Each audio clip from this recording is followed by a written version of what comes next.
साथियों नमस्कार। स्वागत है आपका वैदिक IAS PCS चैनल में। आज सरस्वती पूजा है और आप सभी को ढेर सारी बधाइयाँ। हम लोग मध्यकालीन भारत का इतिहास करेंगे जो कि लूसेंट के नवीनतम जो एडिशन है उससे है। और अभी हम लोग पेज नंबर 26 पे हैं और अभी हम लोग मध्यकालीन भारत का इतिहास पढ़ेंगे। इसमें भारत पर अरबों का आक्रमण देखेंगे। इसके पहले हम लोगों ने जो प्राचीन भारत का इतिहास है उसको ख़त्म कर दिया है और उसके लिए एक अलग जो है प्लेलिस्ट बना है। आप उस सारे वीडियो को बार बार देखिए, इससे आपका कॉन्सेप्ट क्लियर होगा, फैक्ट सही होगा और परीक्षा में अच्छा से अंक ला पाएंगे। तो चलिए दोस्तों, हम लोग समय को व्यस्त न करते हुए आगे बढ़ते हैं। मध्यकालीन भारत का इतिहास।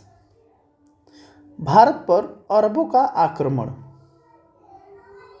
मोहम्मद बिन कासिम के नेतृत्व में अरबों ने भारत पर पहला सफल आक्रमण किया था। अरबों ने सिंध जो कि पाकिस्तान का पश्चिमी और दक्षिणी इलाका है, इस पर 712 ईस्वी में विजय पाई थी। यानी कि जो गुजरात और राजस्थान से जो सटा हुआ इलाका है वहाँ उसके बगल में पाकिस्तान का सिंध इलाका, उस पर उन्होंने 712 ईस्वी में विजय पाई थी। अरब आक्रमण के समय सिंध पर दाहिर का शासन था। उस समय वहाँ पे दाहिर का शासन था। भारत पर अरब वासियों के आक्रमण का मुख्य उद्देश्य धन दौलत लूटना तथा इस्लाम धर्म का प्रचार प्रसार करना था। महमूद गजनी 932 ईस्वी में अलप्तगीन नामक एक तुर्क सरदार गजनी साम्राज्य की स्थापना की, जिसकी राजधानी गजनी थी। अलप्तगीन की मृत्यु के पश्चात कुछ समय तक गजनी में परितिगीन ने शासन किया।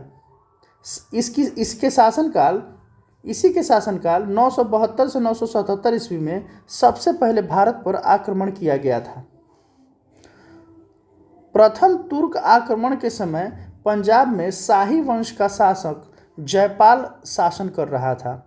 अलप्तगीन का गुलाम तथा दामाद सुबुक्तगीन 977 ईस्वी में गजनी की गद्दी पर बैठा। महमूद गजनी सुबुक्तगीन का पुत्र था, जिसका जन्म 1 नवंबर 1971 ईस्वी में हुआ था। अपने पिता के काल में महमूद गजनी खुरासान का शासक था। महमूद गजनी 27 वर्ष की अवस्था में 998 ईस्वी में गद्दी पर बैठा। बगदाद का खलीफा अल दाहिर बिलाल ने महमूद गजनी के पद को मान्यता प्रदान करते हुए उसे यामीन उद दौला तथा यामीन उल मिल्लाह की उपाधि दी। महमूद गजनी ने भारत पर 17 बार आक्रमण किया। महमूद के भारतीय आक्रमण का वास्तविक उद्देश्य धन की प्राप्ति था। महमूद गजनी एक मूर्ति भंजक आक्रमणकारी था। महमूद गजनी ने भारत पर प्रथम आक्रमण 1000 ईस्वी में किया था। पेशावर के कुछ भागों पर अधिकार करके वह अपने देश लौट गया। महमूद गजनी ने 1001 ईस्वी में शाही राजा जयपाल के विरुद्ध आक्रमण किया था। जयपाल की पराजय हुई थी। इसमें 1001 ईस्वी में जब महमूद गजनी ने जयपाल के विरुद्ध आक्रमण किया था तो इसमें जयपाल की पराजय हो गई थी। महमूद गजनी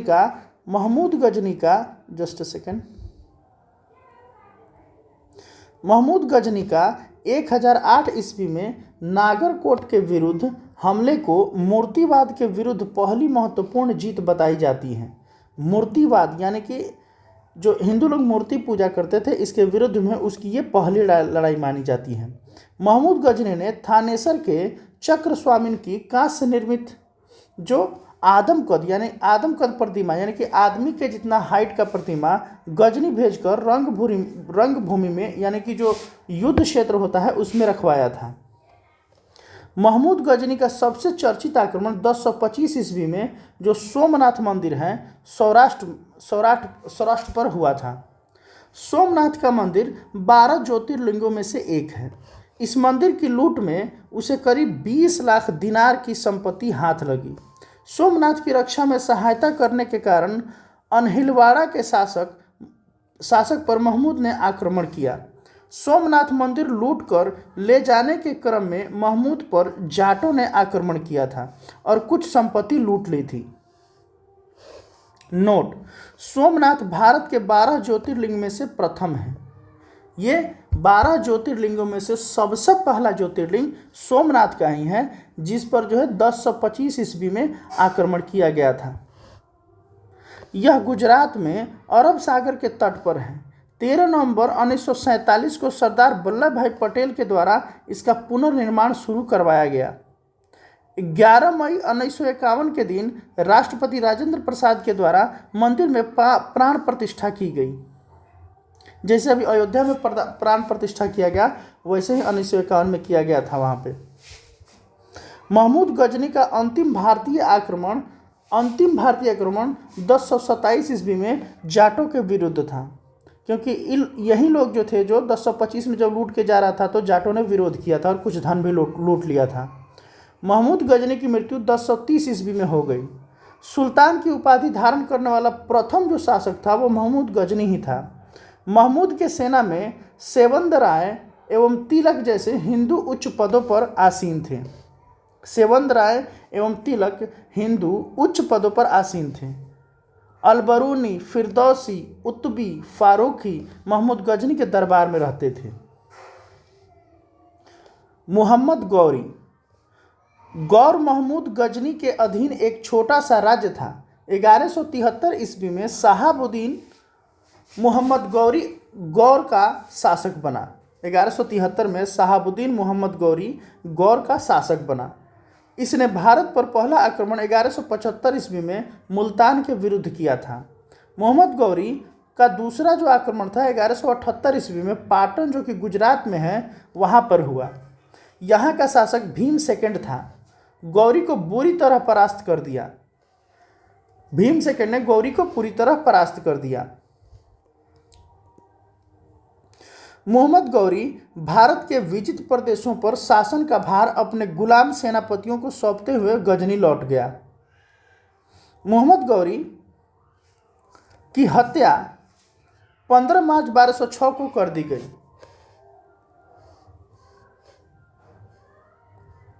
आगे देखते हैं। मोहम्मद गौरी द्वारा लड़ा गया प्रमुख युद्ध। तराइन का प्रथम युद्ध 1191 ईस्वी में गौरी तथा पृथ्वीराज चौहान के बीच हुआ, जिसमें पृथ्वीराज चौहान विजयी हुआ। और तराइन का द्वितीय युद्ध 1192 ईस्वी में गौरी व पृथ्वीराज चौहान के बीच में हुआ, इसमें गौरी विजयी हुआ। चंदावर का युद्ध 1194 में गौरी एवं जयचंद के बीच हुआ, इसमें गौरी विजयी हुआ। नोट: तराइन के प्रथम युद्ध में पृथ्वीराज चौहान का सेनापति स्कंद था। अब शुरू होता है सल्तनत काल। गुलाम वंश की स्थापना 1206 में कुतुबुद्दीन ऐबक ने किया था। वह गौरी का गुलाम था। नोट: गुलामों को फारसी में बंदगाह कहा जाता था तथा इन्हें सैनिक सेवा के लिए खरीदा जाता था। सैनिकों की सेवा के लिए गुलामों को खरीदा जाता था। कुतुबुद्दीन ऐबक ने अपना राज्याभिषेक 24 जून 1206 को किया था। कुतुबुद्दीन ऐबक ने अपनी राजधानी लाहौर में बनाई थी। कुतुब मीनार की नींव कुतुबुद्दीन ऐबक ने डाली थी। दिल्ली का कुवत उल इस्लाम मस्जिद, अजमेर का 2.5 दिन का झोपड़ा का नामक मस्जिद का निर्माण ऐबक ने करवाया था। कुतुबुद्दीन ऐबक को लाख बख्श, चूंकि ये लाखों का दान देने वाला था, इसीलिए कहा जाता था। नोट: कुतुबुद्दीन के समय में कुतुब मीनार की केवल पहली मंजिल बन सकी थी। इल्तुतमिश ने इसे 225 फीट ऊंची 4 मंजिल बना दिया। फिरोज तुगलक के समय बिजली गिरने के कारण इसकी चौथी मंजिल नष्ट हो गई, जिसके कारण फिरोज ने इसमें 2 छोटी मंजिलें बनवा दी, जिससे इसमें 5 मंजिल हो गई और ऊंचाई 9 फीट बढ़कर 234 फीट हो गई। प्राचीन नालंदा विश्वविद्यालय को ध्वस्त करने वाला ऐबक का सहायक था सेनापति, वो बख्तियार खिलजी था। ऐबक की मृत्यु 1210 ईस्वी में चौगान खेलते समय घोड़े से गिरकर हो गई। लाहौर में इसे दफनाया गया। ऐबक का उत्तराधिकारी आराम शाह हुआ, जिसने 8 महीने तक शासन किया। आराम शाह की हत्या करके इल्तुतमिश 1211 में दिल्ली की गद्दी पर बैठ गया। इल्तुतमिश तुर्किस्तान का इलबरी तुर्क था, जो ऐबक का गुलाम एवं दामाद भी था। ऐबक की मृत्यु के समय वह बदायूं का गवर्नर था। इल्तुतमिश लाहौर से राजधानी को स्थानांतरित करके दिल्ली लाया। इसने हौज ए सुल्तानी का निर्माण दिल्ली ए कुहना के निकट करवाया था। आइए हम लोग इस टेबल को देख लेते हैं, इम्पोर्टेंट है। पहले ऊपर एक टेबल है, उसके बाद नीचे वाला देखेंगे, ये वाला। मंगोल कौन थे? बेसिकली मंगोल चीन के उत्तर में गोबी रेगिस्तान के निवासी थे। जो मंगोल एक देश है जिसका राजधानी होता है उलन बतोर, आप मैप पे भी अपना देख सकते हैं, वहीं के ये लोग निवासी थे। वह एक घूमने फिरने वाली अर्ध सभ्य, यानी कि वो लोग सिविलाइज्ड नहीं थे। सभ्यता नाम की कोई जानकारी नहीं है वो लोग का, आधा ही है, बस रह रहे लोग जाति थी, तथा उनका मुख्य पेशा घोड़ों और अन्य पशुओं का पालन करना था। वे बहुत गंदे रहते थे तथा सभी प्रकार का मांस खाते थे। उनमें स्त्री विषयक नैतिकता का सर्वथा अभाव था। यद्यपि माँ का सम्मान करते थे। वे विभिन्न कबीलों में बंटे थे। उन्हीं कबीलों में एक में 1163 ईस्वी तेमुचिन उर्फ चंगेज खां का जन्म हुआ, जिसे महान चंगेज द ग्रेट और श्रापित द अकर्स्ड दोनों पुकारा गया। इसका पिता का नाम था येसुगाई बहादुर था। आगे देखते हैं इल्तुतमिश के महत्वपूर्ण कार्य। एक, कुतुब मीनार के निर्माण को पूर्ण करवाया इल्तुतमिश। सबसे पहले शुद्ध अरबी सिक्के जारी किया था। कौन? तो ये था मध्यकालीन में, अगर पूछा जाए मध्यकालीन भारत में सबसे पहले शुद्ध अरबी सिक्के किसने जारी किए, तो वो थे हमारे यही इल्तुतमिश। चांदी का टंका एवं तांबा का जीतल। इक्ता प्रणाली इल्तुतमिश ने चलाई। 40 गुलाम सरदारों का संगठन बनाया, जो तुर्क ए चिहलगानी के नाम से जाना गया। इसी को चालीसा भी कहा जाता है। सर्वप्रथम दिल्ली के अमीरों का दमन इसी ने किया। किसने? इल्तुतमिश ने। आइए आगे देखते हैं। इल्तुतमिश पहला शासक था जिसने 1229 ईस्वी में बगदाद के खलीफा से सुल्तान पद की वैधानिक स्वीकृति प्राप्त की। इल्तुतमिश की मृत्यु अप्रैल 1236 में हो गई। चंगेज खां से बचने के लिए ख्वारिज्म के सम्राट जलालुद्दीन को इल्तुतमिश ने अपने यहाँ शरण नहीं दी थी। इल्तुतमिश के बाद उसका पुत्र रुकनुद्दीन फिरोज गद्दी पर बैठा। यह अयोग्य शासक था। इसके अल्पकालीन शासन पर उसकी मां शाह तुर्कान छाई रही। शाह तुर्कान के अवांछित प्रभाव से परेशान होकर तुर्की अमीरों ने रुकनुद्दीन को हटाकर रजिया को सिंहासन पर आसीन किया। इस प्रकार रजिया बेगम प्रथम मुस्लिम महिला थी जिसने शासन की बागडोर संभाली। रजिया ने पर्दा प्रथा का त्याग कर वह पुरुषों की तरह चोगा या इसको काबा एवं कुलाह जो टोपी पहनकर राज दरबार में खुले मुंह से जाने लगी। रजिया ने मालिक जमालुद्दीन याकूत को आमिर ए आखूर घोड़े का सरदार नियुक्त किया। जमालुद्दीन याकूत को आमिर ए आखूर का अर्थ होता है घोड़े का सरदार। रजिया ने उसको नियुक्त किया। मलिक जमालुद्दीन याकूत को। गैर तुर्कों को सामंत बनाने के रजिया के प्रयासों से तुर्की अमीर विरुद्ध हो गए। तुर्की जो अमीर थे वो चाहते थे कि सिर्फ तुर्क लोग ही सामंत बने, लेकिन जब गैर तुर्कों को रजिया के द्वारा सामंत बनाया जाने लगा तब तुर्की अमीर विरुद्ध हो गए और उसे बंदी बनाकर दिल्ली की गद्दी पर मोइनुद्दीन बहराम शाह को बैठा दिया। रजिया की शादी अल्तुनिया के साथ हुई। इससे शादी करने के बाद रजिया ने पुनः गद्दी प्राप्त करने का प्रयास किया, लेकिन वह असफल रही। रजिया की हत्या 13 अक्टूबर 1240 को डाकुओं के द्वारा कैथल के पास कर दी गई।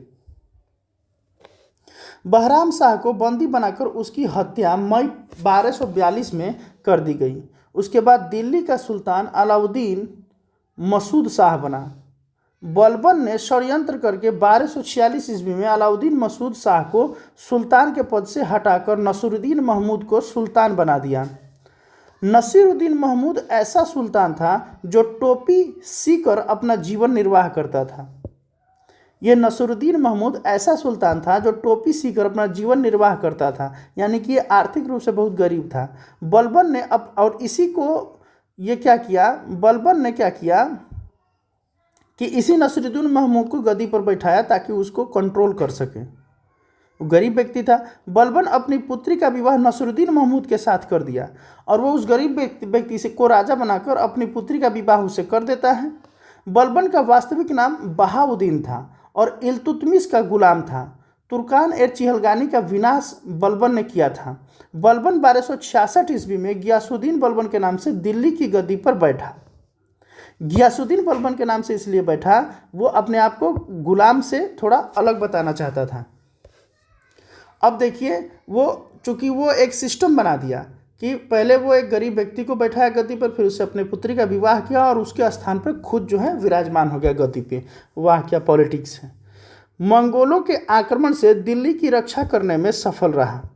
सीरी नामक नया नगर बलबन ने बनवाया था, सीरी का किला। राज दरबार में सिजदा एवं पैबोज का प्रथा शुरुआत बलबन ने की थी। बलबन ने फारसी रीति रिवाज पर आधारित नवरोज, ये कई बार क्वेश्चन पूछता है, नवरोज की शुरुआत बलबन ने की थी, जो कि फारसी रीति रिवाज है। फारसी साल का पहला दिन होता है वो उत्सव का, यानी कि नवरोज उत्सव का प्रारंभ बलबन ने करवाया, जो कि फारसी पर्शियन से संबंधित हैं। अपने विरोधियों के प्रति बलबन ने कठोर लौह एवं रक्त की नीति का पालन किया। यदि आप हमारे विरोधी हैं तो जैसे हम कहें वैसे करें और नहीं तो जो है अपना जान गंवा दें, लौह या फिर रक्त की नीति। नसीरुद्दीन महमूद ने बलबन को उलू खां की उपाधि प्रदान की। बलबन आखेट अभियान के बहाने अपनी सेना को लंबी दूरी तक कवायद करार दुरुस्त रखता था, यानी कि वो शिकार करने के बहाने से अपने सेना से जो है एक क्या बोलते हैं परेड करवाते रहता था, युद्धाभ्यास करवाते रहता था। बलबन के दरबार में फारसी के प्रसिद्ध कवि आमिर खुसरो एवं आमिर हसन रहते थे। गुलाम वंश का अंतिम शासक शमसुद्दीन कौमुर्स था। गुलाम वंश का अंतिम शासक शमसुद्दीन कौमुर्स था। खिलजी वंश 1290 से 1320 ईस्वी तक। गुलाम वंश के शासन को समाप्त कर 13 जून 1290 को जलालुद्दीन फिरोज खिलजी ने खिलजी वंश की स्थापना की। इसने किलोखरी को अपनी राजधानी बनाया। पूछ सकता है कि खिलजी वंश की राजधानी क्या थी, तो किलोखरी। चलिए नेक्स्ट देखते हैं। जलालुद्दीन की हत्या 1296 ईस्वी में उसके भतीजा एवं दामाद अलाउद्दीन खिलजी ने कड़ा मानिकपुर प्रयाग में कर दिया। 22 अक्टूबर 1296 को जलालुद्दीन दिल्ली का सुल्तान बना। जलालुद्दीन के बचपन का नाम अली तथा गुरशास्प था। अलाउद्दीन खिलजी ने सेना को नकद वेतन देने एवं अस्थाई सेना की नींव रखी। अस्थाई सेना की नींव सबसे पहले किसने रखी, तो अलाउद्दीन खिलजी ने, और ये नगद वेतन देता था। दिल्ली के शासकों में अलाउद्दीन खिलजी के पास सबसे विशाल अस्थाई सेना थी। घोड़ा दागने एवं सैनिकों का हुलिया लिखने की प्रथा की शुरुआत अलाउद्दीन खिलजी ने की। आप सोचिए कि यह प्रथा क्यों शुरू किया था, घोड़ा दागने एवं सैनिकों की हुलिया लिखने। चूँकि वो क्या था, अस्थाई सेना थी और सबको वेतन देता था, तो उन लोगों को आइडेंटिफाई करना जरूरी था ताकि रुपया गलत लोगों को हाथ में नहीं जाए वेतन। अलाउद्दीन ने भू राजस्व की दर को बढ़ाकर उपज का 1/2 भाग यानी कि 50% कर दिया। इसने खम्स कहा जाता है लूट का धन में सुल्तान का हिस्सा 1/4 के स्थान पर 3/4 यानी कि पहले 25% था, इसको बढ़ाकर 75% कर दिया। चूँकि सेना रखता था उसमें खर्चा होता था। इसने व्यापारियों में बेईमानी रोकने के लिए कम तौलने वाले व्यक्ति के शरीर से मांस काट लेने का आदेश दिया। इसने अपने शासनकाल में मूल्य नियंत्रण प्रणाली को दृढ़ता से लागू किया। यानी पूछता है कि बाजार और मूल्य नियंत्रण प्रणाली किसने लागू किया, तो ये अलाउद्दीन खिलजी। दक्षिण भारत की विजय के लिए अलाउद्दीन ने मलिक काफूर को भेजा। जमैयद खाना मस्जिद, अलाई दरवाज़ा, सीरी का किला व हजार खंबा महल का निर्माण अलाउद्दीन ने किया था। देखिए, सीरी का शहर जो है वो बलबन ने उसके पहले स्थापित किया गया था, और सीरी का किला जो है अलाउद्दीन खिलजी ने बनवाया। सीरी नगर और सीरी के किला में अंतर है। अलाउद्दीन दरवाज़ा को इस्लामी वास्तुकला का रत्न कहा जाता है। अलाई दरवाज़ा को इस्लामी वास्तुकला का रत्न कहा जाता है। दैवी अधिकार के सिद्धांत को अलाउद्दीन ने चलाया था। सिकंदर एसानी की उपाधि से स्वयं को अलाउद्दीन खिलजी ने विभूषित किया। अलाउद्दीन ने मलिक याकूब को दीवान ए रियासत नियुक्त किया था। अलाउद्दीन द्वारा नियुक्त परवाना नवीस नामक अधिकारी वस्तुओं की परमिट जारी करता था। शहना ए मंडी, यहाँ खाद्यान्नों को बिक्री हेतु लाया जाता था। शहना ए मंडी जो होता था, यहाँ पर खाद्यान्नों को बिक्री के लिए लाया जाता था। सराय ए अदल, यहाँ वस्त्र, शक्कर, जड़ी बूटी, मेवा, दीपक का तेल एवं अन्य निर्मित वस्तुएं बिकने के लिए आती थीं।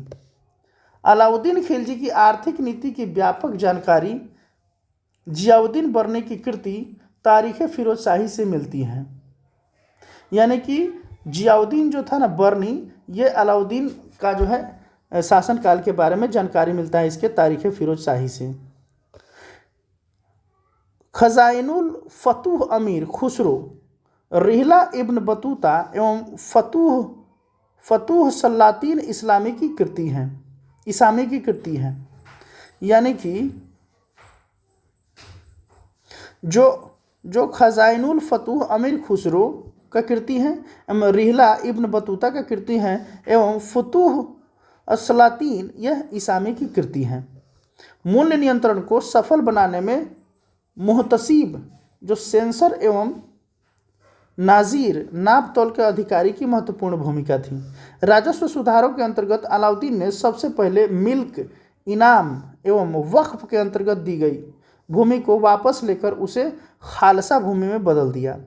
राजस्व सुधार के अंतर्गत अलाउद्दीन ने सबसे पहले जो भूमि जो दिया गया था मिल्क, इनाम और वक्फ के नाम पर, उसको क्या किया कि वापस लेकर खालसा भूमि में बदल दिया। आइए आगे देखते हैं। यहाँ पे ये जो टेबल्स है इसको देख लेते हैं।